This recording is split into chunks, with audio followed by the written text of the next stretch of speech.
Magandang gabi mga kaguro! Hello po mga kaguro!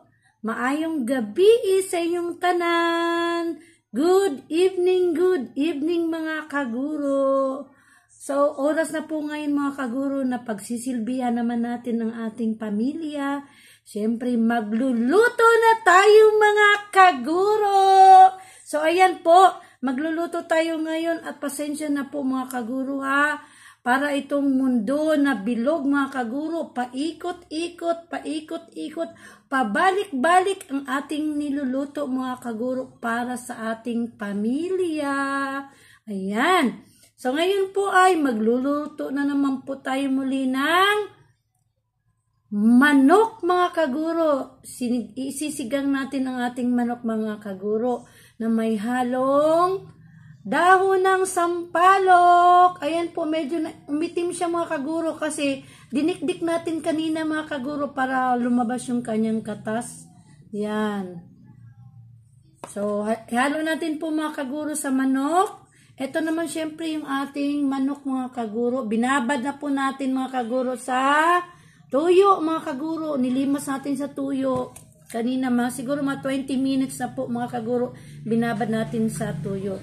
So, syempre po, meron tayong bawang para sa panggisa ng ating manok. Yan po, 3 butil ng bawang, 2 sibuyas na linis na po, 1 malaki, 1 maliit.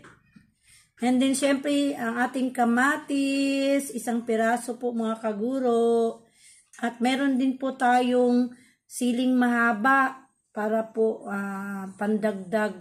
Medyo may anghang po yung ating sinigang mga kaguro. At saka syempre po pagka sinigang, meron din po, hindi po ito mawawala. Diba mga kaguro? So meron tayong hinog na sili. Pahinog na po siya. Yan. 5 pirasong sili ihalo natin mga kaguro. Siling pansigang. At syempre po, nanghinayang po tayo sa pirang binili natin sa ating gulay na medyo palanta na po, pero pwede pa pong gamitin. So, para po hindi maitapon ang perang binambili natin dito at pwede pa naman pong gamitin. Ito po ang ating pechay, mga kaguro. Ayan o. Para siyang nalanta, mga kaguro, dun sa lamig ng ref. Yan. Tinanggal lang po natin yung hindi na po pwedeng gamitin, mga kaguro. So, ito po ay pwede pa po nating ihalo sa ating sinigang na manok mga kaguro. Sayang. So makakain pa po ito. Nalanta lang po yung kanyang dahon sa sobrang lamig mga kaguro. Malakas po kasi ang namin sa ref. So ayan, syempre ihalo natin para hindi sayang. Yan mga kaguro. So ang ating manok ay haluan natin ng dahon ng sampalok, pechay, siyempre sili at yung ating panggisang, bawang, sibuyas at saka kamatis mga kaguro. So let's go mga kaguro, samahan niyo po akong magluto. Samahan niyo po si Ma'am Eva, ang ating kaguro mga kaguro. At bago po tayo magsimula, taos puso po akong nagpasalamat siyempre mga kaguro sa mga silent viewers ko po, mga kaguro. Yung sa iba ko pong video, sa iba kong vlog po, umabot po tayo ng 3,000 mga kaguro ng mga viewers. Pero medyo matagal po na umabot siya ng 3,000. Pero napakasaya ko na po mga kaguro na umabot doon ang aking panonood doon sa aking mga vlog. Siguro po 3 na po mga kaguro ng aking vlog na umabot na po ng 1,000 mga kaguro ng mga viewers. Sana po ay yung mga 1,000 na po yun mga kaguro ay isubscribe nyo naman po ako mga kaguro. Please naman po yung mga manunood po sa aking vlog, kapag nadaanan nyo po at panunuorin nyo po, click nyo naman po mga kaguro yung subscribe. Salamat po mga kaguro! So let's go! Magluto na tayo! Handa na po si Ma'am Eva para magluto sa ating pamilya mga kaguro. So, balik pa ako para ihanda po natin ang gagamitin po natin mga kaguro, yung ating kawaling sinauna mga kaguro, yung luma nating kawali mga kaguro. Siyempre, wala naman pong pinipili kung ano po yung pwedeng nandyan. yung makukuha nating, pwede nating lutuan ng ating pagkain, ay hindi naman po mamimili po tayo na kailangan po pag nagluto tayo ay kailangang bago ang ating gagamiting kagamitan mga kaguro. So kung anong meron, yun po ang ating gagamitin. Meron din po tayong ibang kawali pero yun po ang ating nadampot. So yun na po ang ating gagamitin. Hindi po tayo dapat mahiya kung ano po yung uring mga kagamitan na gagamitin natin mga kaguro. Basta ang mahalaga na paglutuan natin, na iluto natin ang ating pamilya mga kaguro. Diba? Ayun. Salamat po mga kaguro. So, ihanda ko lang po yung ating kawaling gagamitin. Paandarin na po natin yung ating kalan. Balik po ako mga kaguro. Ito na po ang ating kawali mga kaguro, nakahanda na, naka-ready na. So pasensya na po sa ating kawali na medyo itim na po dahil sobrang luma na po itong ating kawali mga kaguro. At nandito naman po yung ating pechay. Hiniwa po natin na medyo maliliit po mga kaguro para hindi siya lalayo sa hiwa ng sampalok dahil dinikdik natin yung sampalok. Siyempre nagiging pino po siya. Kaya niliitan natin paghiwa ang ating pechay mga kaguro. So ayan 'di ba? Magagamit pa natin kaysa itatapon mga kaguro para tayong nagtapon ng pera mga kaguro. Sayang naman. Yan, gulay din po 'yan mga kaguro. So ayan po, paandalin na po natin ang ating kalan. Ayan po. So, bago ko po makalimutan mga kaguro, shout out po sa lahat ng mga nag-comment po sa aking vlog, sa aking mga vlog, lalong-lalo na po doon sa mga vlogger po, nakilala na po, medyo kilala na po kaysa akin, na baguhan lamang po. Salamat po sa inyo sa pag-comment, kay Sir Alan Mitilio, kay Ma'am Nati, at sa iba pa po na bago ko pong nakilala na mga YouTuber po. Thank you so much sa pagpansin niyo po sa aking vlog. Maraming salamat. At doon din po sa mga iba pa pong nag-comment down po. Thank you sa pag-comment mga kaguro. At bago ko po makalimutan, shout out ko lang po yung lahat ng friends ni Ariana Agabon. Yung pumunta po kahapon sa kanyang 18th birthday mga kaguro. Ayan. Hindi ko man kayo kilala lahat, pero natatandaan ko po yung inyong mga magagandang mukha at mga poging mga mukha. Shout out sa inyo! And in advance, happy graduation para sa pagtatapos sa K-12 mga kaguro. So matatapos na po sila sa grade 12 po mga kaguro at sa susunod ay sila po ay tutungtong na po sa kolehiyo para pag ng kanilang mga pangarap mga kaguro, kung ano ang kanilang pangarap na course mga kaguro. So shout out sa inyo at sana yung kahapon ng mga friends ni Ariana Agabon, sana subscribe yung hindi pa po nakapag-subscribe. Sana subscribe niyo ako mga darling. Subscribe naman please. At panoorin nyo yung vlog ko kahapon. Nandun kayo makikita ang inyong mga faces na magaganda at mga pogi. So, ayan po. Mainit na po yung ating kawali. Lagay na po natin mga kaguro. Painahan po muna natin. Lagay po muna natin ang bawang mga kaguro.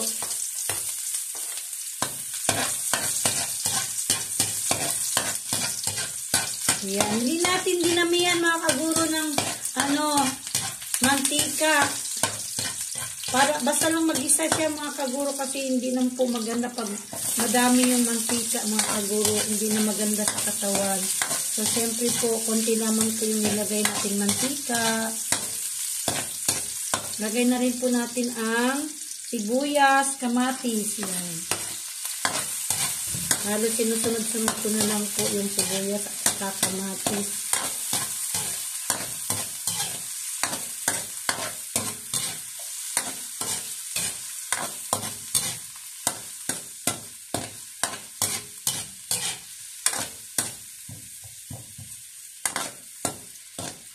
Ulitin ko po, hindi tayo professional na tagaluto mga kaguro. Ito lamang tayo ay simpleng ina na O may bahay mga kaguro na nagluluto sa ating pamilya. Pamilyang luto lamang ito mga kaguro ang aking ginawa. So kanina po, inuulit ko po, ang ating niluluto ay paikot-ikot, pabalik-balik lamang po. Parang mundo, bilog po, paikot-ikot, pabalik-balik po mga kaguro. Para lamang sa ating pamilya. At hindi naman po tayo mayaman mga kaguro na iba-iba ang recipe na ating lulutuin mga kaguro. So, kung anong meron, yun lang po yung ating lulutuin mga kaguro. Pasensya na po. So, ayan, palakasan po natin yung ating apoy. Kanina po kasi medyo uminit na po yung mantika. Kaya pinahinaan natin mga kaguro.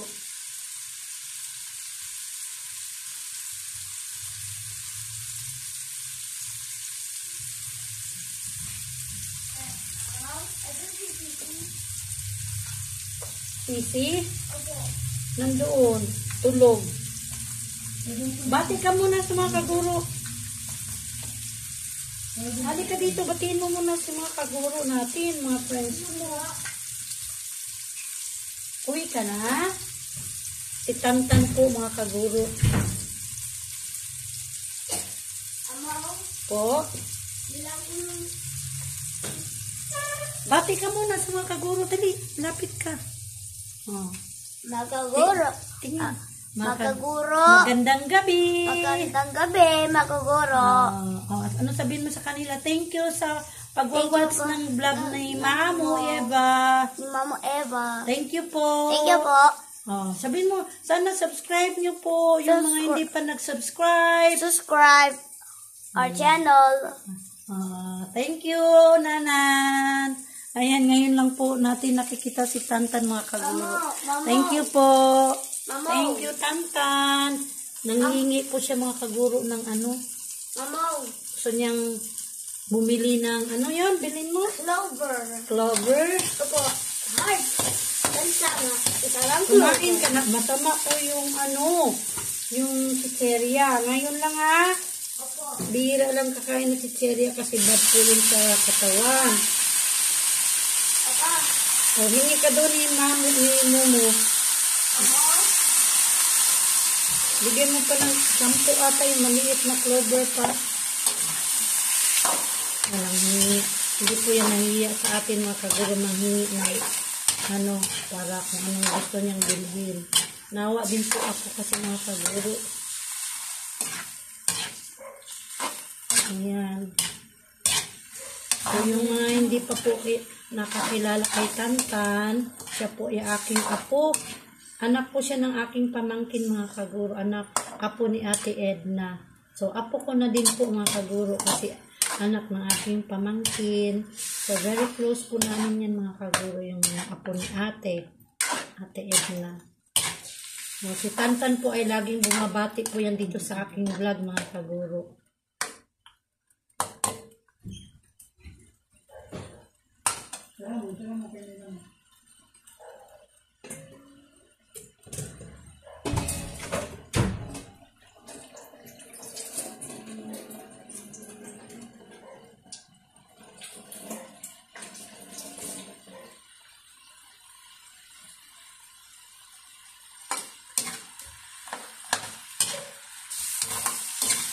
Gandahan lang po natin mga kaguro kasi maano yung kawali. Wala na po kasi itong hawakan mga kaguro. Tanggal na. Kaya yun o, maminiwi siya mga kaguro. Hawakan natin ha. Dito lang sa gilid.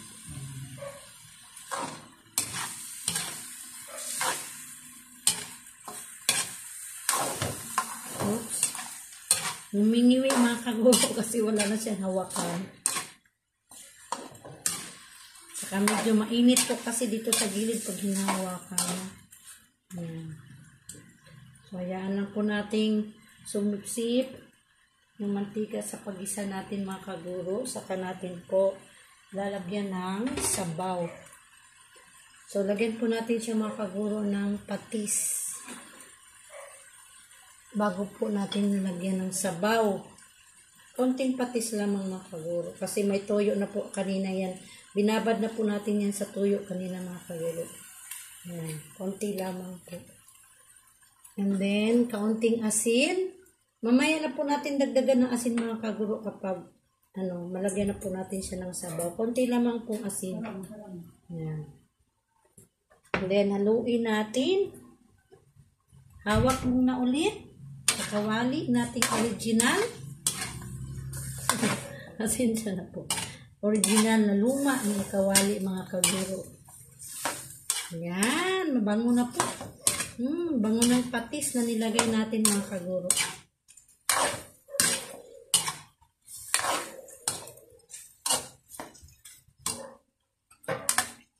Yan. So, takpan po muna natin mga kaguro ha.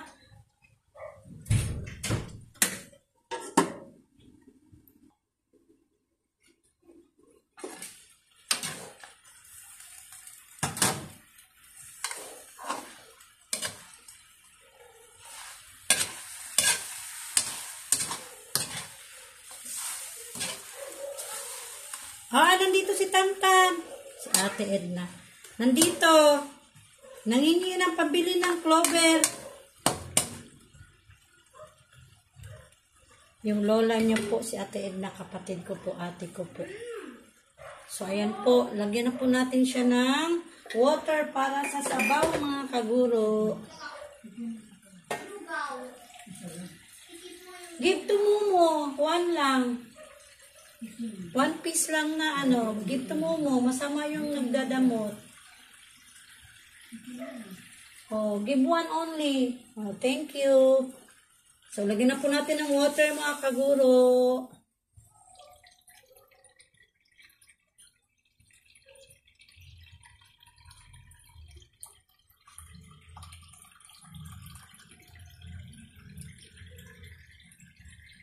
Mga 4 na ganito mga kaguro, 4 na ganito. 2. Tapos mamaya po, pag pinakulo natin, pinalambot natin yung manok, pag kumunti po, dagdagan natin na ulit ng kaunting water. 3.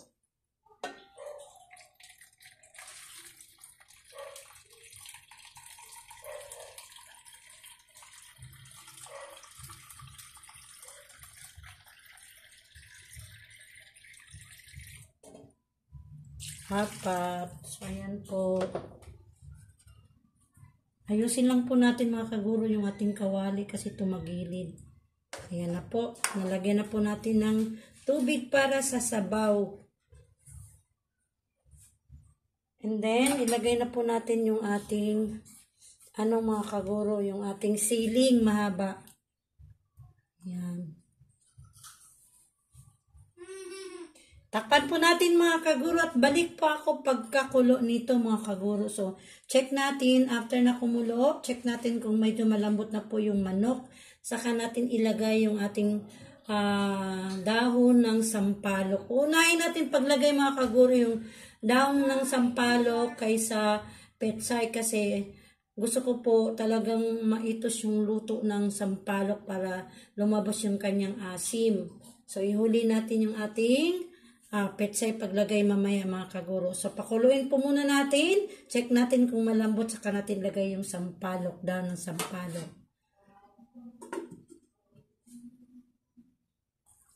Ayan po. Kumulo na po. So, haluin natin. At check natin mga kaguro kung malambot na ba yung ating manok. Pag medyo matigas pa po ay pakuluan pa po natin. Halanganin pa po, pero konti na lang po. Pakuluan pa po natin. Ilang saglit lamang ay ilagay na po natin ang dahon ng sampalok mga kaguro.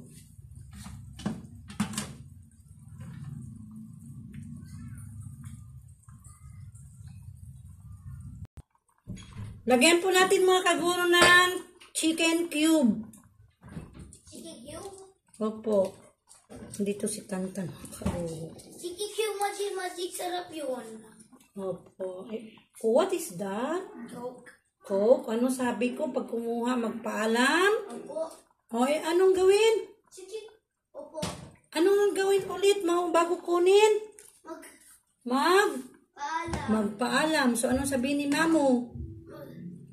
Papaalam. O, ano nga sabihin? Okay. Okay. Ano sabihin mo kay mamo? Paalam. Ano sabihin mo kay mamo? Anong gawin mo? Paalam. Paalam saan? Sa kola. O, sabihin mo, mamo, Mamo. pahingin ng coke. Pahingin na ko. O, ganun ang gagawin ha. Magpaalam muna. Yan, tinuturuan ko po mga kaguro na magpaalam bago kumuha. Small amount lang kasi hindi pa dinner. Ha? Oh, no. Ay, huwag yung malaki. Ayan. Huwag yung malaking baso. Small one lang. Small amount lang kasi hindi ka pa nakakain ng kanin. Oh, yan. Kasi bad yan sa tummy. Enough na yan ha. Kasi hindi ka pa nakakain. Tapos kumain ka pa ng pizzeria. Bad yun. Okay? So, ayan po. Pwede na natin ilagay mga kaguro yung dahon ng sampalok. So, lagay na po natin ito mga kaguro. Yung dahon ng sampalok.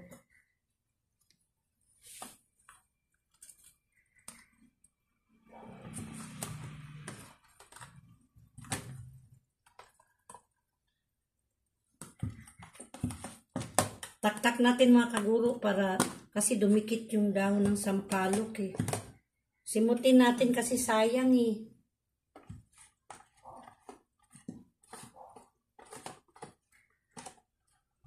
Simutin lang natin mga kaguro ha. Dumidikit dito sa tupperware.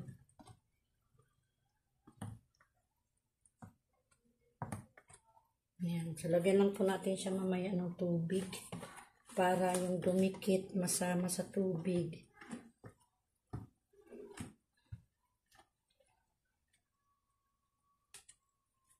Yan. So, haluin lang po natin mga kaguro.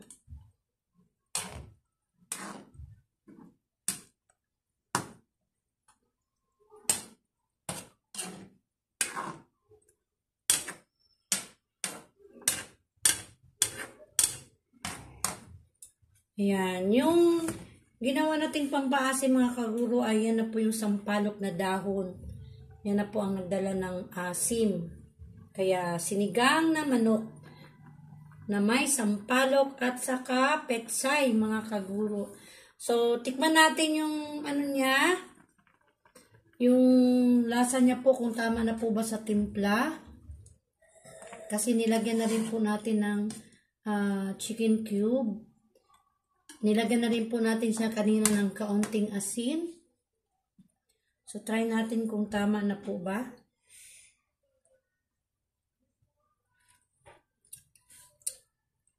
So, konting asin pa po mga kaguro. Lagyan natin ng kaunting asin.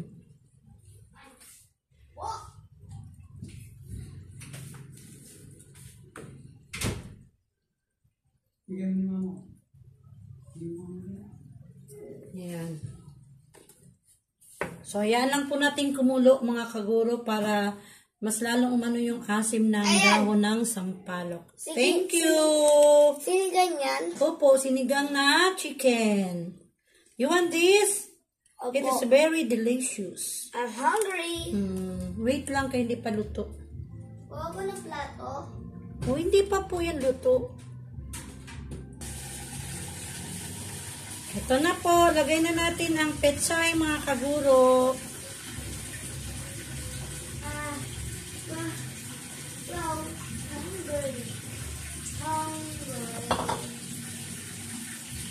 hungry. Ano po?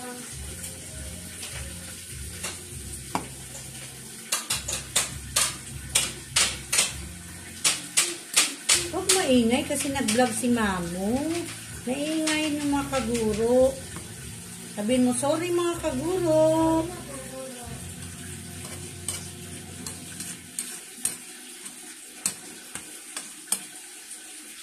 Ayan, so, pag lumambot na po yung ating petsay mga kaguro, okay na po.